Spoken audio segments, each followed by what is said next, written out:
So now we're going to use both hands together and we're going to turn our palms just like this. They press into each other. We're going to do this once without the weights and then with. I want to imagine this straight line across. So my hands are going to come across and then they're going to turn and they're going to come across. And then we're going to play with that. If you like this, you can do it without the weights. It's okay. But if you can hold one weight in your hand, just like this, and really hold the weight so that it's not going to slip and drop on you. Yeah. And we're going to come across and turn and come across. Now there's room for that. We're going to lean a little bit and let our shoulders come into this place. And then it's going to become an infinity sign. An infinity sign. And then it's going to be a big circle that almost exists beside us, not just in front of us. And then another trick for our brain is to initiate in the other direction. I want to go in the other direction in that infinity sign and come back. And it feels awkward, so we have to keep thinking about it. Then we get in the groove, and then we don't have to think about it so much, and we can just enjoy the movement. And we're going to pare it down back to this across and across. Nice. As our hands are here and we hold on to this weight, whatever your weight looks like, and remember, it's optional. You could decide, if it's easy, to hold on to that second weight, to hold it in front of you. You can put your hands together. If you have small weights, you might be able to hold both of them. Don't strain. You need to be able to hold on to them. But we'll do this when we stand as well. I want to stir in this big pot. And then I'm going to stir in the other direction. And here, we don't want to lean. I want to be really still while my arms go as far as they can go. And now we're going to do it with our hands separate of each other, two pots. So this great range changes how we're using our core a little bit, and then it's involving more shoulder muscles. Perfect. Lower the arms. And sit comfortably. I want you to really think about how we can draw the hands in and then press them away. So what we want to get out of this is a little bit of traction, but I'm going to start with bringing the hand in and then pressing away. And it's easy to roll in because we use our hands in this position a lot, but the stretch is worth it. And then to go out means that we have to really use those muscles opposite of what we do. And this is a good thing. So coming in and going out, and you can choose at any time to stop whatever we're doing that might not agree with you for today and substitute with something like this. So now, one or both weights as we lean to the side. That means you can put two in your hand if you can hold them comfortably, but the other hand is going to catch the edge of the chair. And while you're over here, we want the traction, and it would be just fine to just be still and let this just tug on your shoulder. But if what you really want to do is add a little pendulum style movement, then that might feel all the better. And if ever you're having a day where your shoulder just is glitchy, here, let's go the other way, keep it slow. This is a wonderful exercise to do, and how your other hand gets to hold on under the chair keeps you from hanging on the smaller muscles of the spine. Inhale and come on up, and then exhale and switch. There are a lot of ways to think about this. So at first, the idea is, can I hold on to this weight or weights? And am I counting on this hand, right? And I can just be still. And if we decide to do that pendulum style movement, it is one thing to just make it slow and controlled. Now let's go in the other direction. It's another thing to get it started and then just let go the control, and it just doesn't become that circle anymore. It becomes more of an oval of where you need it, and then slowly return. We're going to give this to our legs now. So I'm going to park these here. And we just want to review how can we use this. So if my weights were closer to my hips and I want to lift one leg and then the other, just notice what it feels like. And if we put them instead at the further end of the thigh, closer to the knee, then they add more load. And if it's too much, then the idea is to bring them closer, okay? So now what you can tell, we're going to slow it down, is that as you lift, you might be able to tolerate more. And if you're able to tolerate more, I'm asking you to push. And that way you are in charge of adding more load. Give it a rest and lift the other leg and just decide how much push. So we're going to use this idea one more time and add another layer. I'm going to lift this knee and I'm going to think about the ankle and I want to circle from the ankle. Hey, it changes things.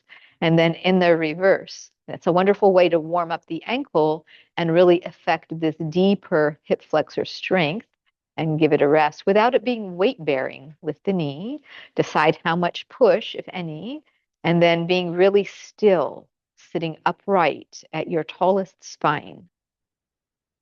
Right? We'll come back to more lift in front of us. But right now, we're going to take one leg out to the side and try to be really still. Same leg, out and in.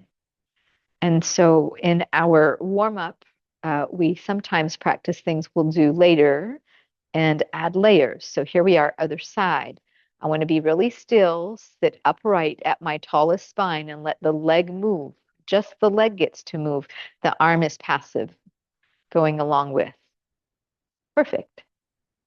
And give it a rest. So now, the last bit that we'll do here is as we pick up the knee, we're going to really think about range for the hip. And I want to come as if I'm cycling that leg and imagining sitting on a really big bicycle and then going in the reverse. And we'll use this when we stand as well. So we can appreciate that the hand needs to just control that the weight is not going to roll off, that we want to just let the leg be the initiator of the movement, go in the other direction, and be really still in our spine. Yes, very nice. Excellent, everyone. So we're going to bring our hands to our shoulders.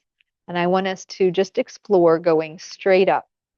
So one arm is straight up. And can I bend in my elbow and take the hand behind me and then straight up and then down? So while we're sitting and not standing, while we do this, the idea is to isolate. Can my arm be still while I bend from the elbow and take the hand behind me? Can I be really still in my shoulder and then give it a rest? Perfect, both arms. And while we're here, we're going to alternate which arm goes behind us. Strong legs make a difference. And again. And it will feel bigger. It will add a little bit more intensity when we stand. The layer of having to balance, bring the hands to the shoulders, and then slowly relax. So now I want to take the weights ahead, bring my feet to where I'm going to count on them for getting out of the chair. And at first, we're going to work on a little bit of momentum. I want to make sure that there's nothing in the way beside me. So if there's a second chair, just know that we're going from way back here to in front. So without leaning, let's think about when we're here, the palms face inward. And when we're back here, the palms face back, right? That is kind of natural, but just notice. If I can lean in and swing the arms forward, then they're going to help me a little bit to get out of the chair. And then we're going to come back down and we're going to try that 2 more times. So I'm going to swing forward and you get to decide how high you're going to go, how slow it's going to be. But this next time, we're going to park ourselves halfway up. So here we go. Halfway up. Yep. And while you're here, can our arms come a little bit higher? Nice. Can they go lower? That's different. Can they come a little bit higher? Perfect.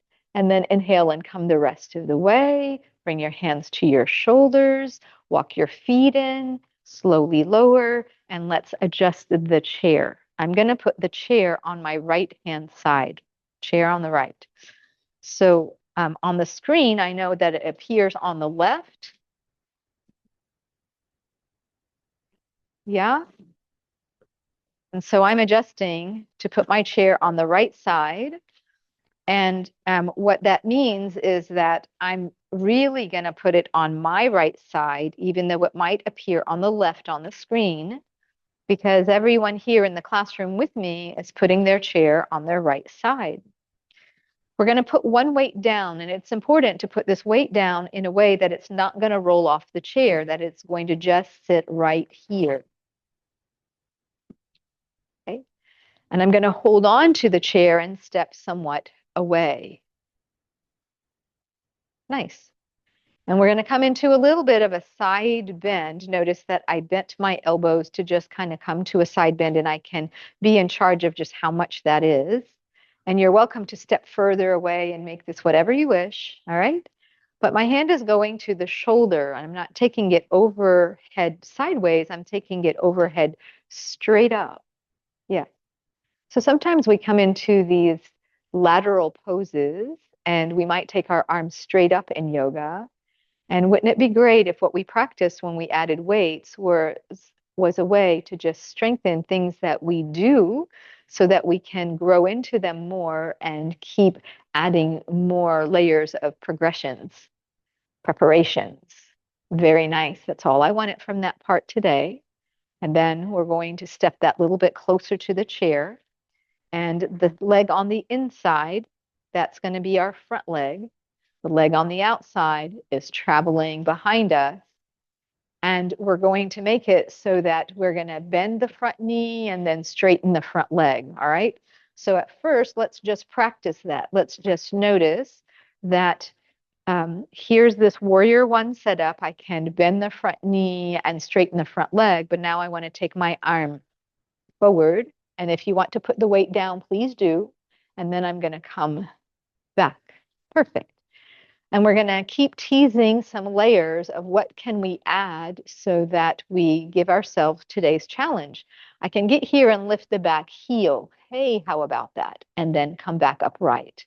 And if that's your place, please stick to it. I can get here, lift the back heel, and maybe lift that back leg, and then come back. And if you'd like two chairs, put one on either side and do without the weight. There are lots of ways to make this just right for you. So I'm graduating our warrior one to our warrior three. Yes. And then we'll try that one last time. The weight is optional. Perfect. Step your feet together. We're going to send the other leg back, and now we have something different to do. So now I want us to keep the front knee bent, keep our hand at the chair, and step back a little bit, step back a little bit. And the reason we step back is I want to use this surface. So I'm going to correct. Nope, I'm doing right with you. I'm right with you. Thank you, Claire. That was the best question. Okay. So I want to be able to use this surface, and that's why I want it to step back. Okay, with both feet step back. So let's just check it out. I want to send the arm forward. It's going to really help me with how I counterbalance the back leg, and notice how I slid forward. Nice. We're going to keep this arm here because it's going to strengthen how we reach with it more in the future. That's the whole point. Lift the back heel, lower the back heel. This is a preparation for warrior three. Lift the back heel, lower the back heel. One more time, lift the back heel, lower the back heel. And now I want you to decide if you're going to lift the back heel and stay, right? Push down with that chair hand, or if you feel comfortable lifting that back leg into what we had as our warrior three. Wow. And then slowly stand. Nice. We need the chair on the other side now, please. Be careful how you adjust with the weight.